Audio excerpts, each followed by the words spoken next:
नमस्कार सर। सत साहेब। सर आपका क्या नाम है? सतनाम प्रसाद।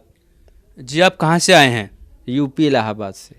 सर संत रामपाल जी महाराज जी से आपने नाम दीक्षा कब ली? 2013 में। सर संत रामपाल जी महाराज जी से नाम दीक्षा लेने से पहले आप क्या भक्ति साधना करते थे? भगत जी वैसे तो हमने ओम नाम की साधना किया एक सन्यासी महात्मा से, लेकिन हमने कई गुरु बनाया, 14 गुरु बनाए। 15वें गुरु सदगुरु रामपाल जी महाराज हैं। हर जगह गए, यही चाहना लेके गए कि हमारा जो है रोग गैस का प्रॉब्लम सोल्व हो जाएगा और जो है हमको भक्ति भावना मिलेगी, श्रद्धा भाव प्रेम मिलेगा। लेकिन हमको वो कहीं नहीं मिला, सदगुरु रामपाल जी महाराज के अलावा और हमको कहीं नहीं मिला। हमारी आत्मा यहीं पर स्थायी हुई है। अभी आपने बताया कि आपने 14 गुरु बनाए थे, तो ज़रा हमारे दर्शकों को आप बताएंगे आपने कहाँ कहाँ से गुरु बनाया हुआ था? जी, शिरडी के साईं बाबा में 2 साल गया, सत्य साईं बाबा में 2 साल गया। उसके बाद जो है बाबा जय गुरुदेव के पास 2 साल रह के सेवा किया। डेरा ब्यास में हमने 8 साल रह के सेवा किया। डेरा सच्चा सौदा में 2 साल रह के सेवा किया। निरंकारी में मंत्र लिया और बहुत गुरु जैसे कृपालू जी महाराज हैं उनके पास गया, ठाकुर जी महाराज जी के पास गया। इतने गुरु बनाए लेकिन हमको आत्म शांति कहीं नहीं मिली। अभी आपने बताया कि आपने 14 गुरु बनाए थे, तो इन गुरुओं की बताई हुई भक्ति साधना करने से आपको कोई लाभ हुआ? कोई लाभ नहीं हुआ जी, और हमको हानि हो गया। यहाँ तक हो गया कि इतना टेंशन हो गया कि हम या तो जहर खा के मर जाएं या तो रेल के नीचे कट के मर जाएं। अभी आपने बताया कि आपने 14 गुरु बनाए और उन गुरुओं के द्वारा बताई गई भक्ति करने से ना आपको कोई लाभ हुआ ना कोई आत्मा की शांति मिली, फिर आप अचानक संत रामपाल जी महाराज जी के शरण में कैसे आए? जी, हमको ज्ञान गंगा पुस्तक मिली और उसके माध्यम से हमने पढ़ा। उस पुस्तक में सारी बात को पढ़ा और पढ़ते पढ़ते हमारे आँखों में बहुत आत्मा हमारी रोई। और उसके बाद जो हम बरवाला आश्रम में गए। बरवाला आश्रम में गए तो हमको प्रथम मंत्र मिला। प्रथम मंत्र का जब हमने जाप किया तो हमारे को बहुत आराम मिला, हर तरह से आराम मिला। और 4 महीने के बाद हमको सतनाम मिल गया। सतनाम मिल गया तो और हमारी आत्मा जो है प्रफुल्लित होने लगी, सुख शांति मिले। जो मैं सोचूं हमारे हर काम पूरे होने लगे। इसलिए हम सदगुरु रामपाल महाराज जी के शरण सानिध्य में आए। सर अभी आपने बताया कि आपने 14 गुरु बदले लेकिन उनसे कोई लाभ नहीं मिला और उसके बाद फिर आप संत रामपाल जी महाराज जी के शरण में आए। लेकिन जन धारणा ये है कि गुरु बदलने से पाप लगता है, ऐसा करने से आपको कोई हानि हुई या लाभ हुआ? हमको कोई हानि नहीं हुआ। हमको तो इतना बड़ा लाभ हुआ। एक पंडित जी कथा बाँच रहे थे श्रीमद् भागवत, तो उसमें ये बता रहे थे कि दत्तात्रेय 24 गुरु किए थे। वो बात हमको सुने भगत जी हम सर, हम सुने तो इस करके हमने जो है गुरु बदलना चालू कर दिया। तो यहाँ तक परमात्मा की दया हुई कि पूरे संत हमको मिल गए, पूरे संत मिल गए, हमारा काम बन गया। और सबसे बड़ी बात यह है कि हमको पूर्ण सदगुरु मिल गए और अलख अगम अनामी धाम मिल गया, सच्चा लोक मिल गया। और राधा स्वामी वाले में गए थे जी, वो भी यही कहते हैं अलख अगम अनामी धाम है। जय गुरुदेव वाले भी यही कहते हैं।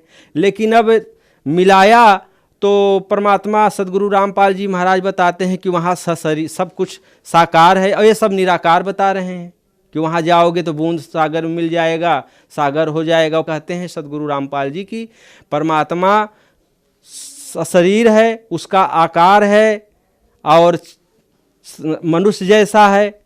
तो वहाँ जैसे यहाँ है वैसे वहाँ सतलोक में है। राधा स्वामी वाले हैं, ये अपने अनुयायियों को गुमराह कर रहे हैं, खुद गुमराह हैं।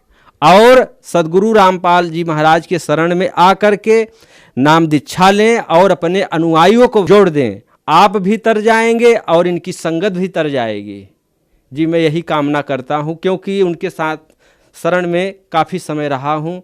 तो मैं जैसे वो हमारे ऊपर दया करते थे वैसे ही हम जो है परमात्मा का ज्ञान लेकर के उनको यहाँ से निकालना चाहता हूँ। हे परमात्मा इनको भी उबार दो। सर अभी आपने बताया कि आपने 14 गुरु बनाए, तो सर 14 जो आपने गुरु बनाए थे पहले, उन गुरुओं के ज्ञान में और संत रामपाल जी महाराज जी के ज्ञान में आपको क्या भिन्नता नज़र आती है? जी भिन्नता ये नज़र आती है जैसे कि एक सोने की अंगूठी होती है, पीली होती है, और एक पीतल की अंगूठी होती है, वो पीली होती है। लेकिन इसमें अगर देखा जाए असल कौन है, नकल कौन है, जो पारखी होगा वो बताएगा कि ये सोने की है, ये पीतल की है। उसी तरह से सतलोक की बात सभी कर रहे हैं, लेकिन सतलोक के बारे में कख का ज्ञान नहीं है। परमात्मा सदगुरु रामपाल जी बताते हैं, तो असली सतलोक के बारे में सदगुरु रामपाल जी महाराज बताते हैं। इसलिए इनसे विनती करता हूं कि महाराज जी के शरण में आके अपना कल्याण कराएं और अपने शिष्यों का कल्याण कराएं जी। संत रामपाल जी महाराज जी से नाम दीक्षा लेने के बाद आपको क्या लाभ प्राप्त हुए?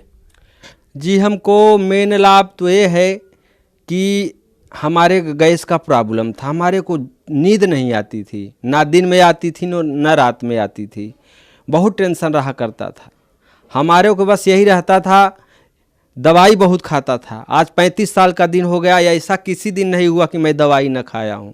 जब से सदगुरु रामपाल जी महाराज के शरण में आए, दवाई हल्की खाते हैं, हल्की फुल्की, लेकिन मेरे को ये चीज़ नहीं रहा कि मैं मर जाऊँगा, जहर खा के मर जाऊँगा या रेल के नीचे कट के मर जाऊँ। इसका तो याद ही हमको ख़त्म हो गई। सबसे बड़ा लाभ ये हो गया कि आत्महत्या करने से मैं बच गया। और उसके बाद परमात्मा का पूर्ण ज्ञान मिल गया, जिसको अलख अगम अनामी बोलते थे। ये नकल राधा स्वामी, जय गुरुदेव, डेरा सच्चा, ये सब यही बार बार कहते हैं, अलख अगम अनामी धाम। लेकिन इनको ये पता नहीं है कि अलख अगम अनामी धाम है कहाँ।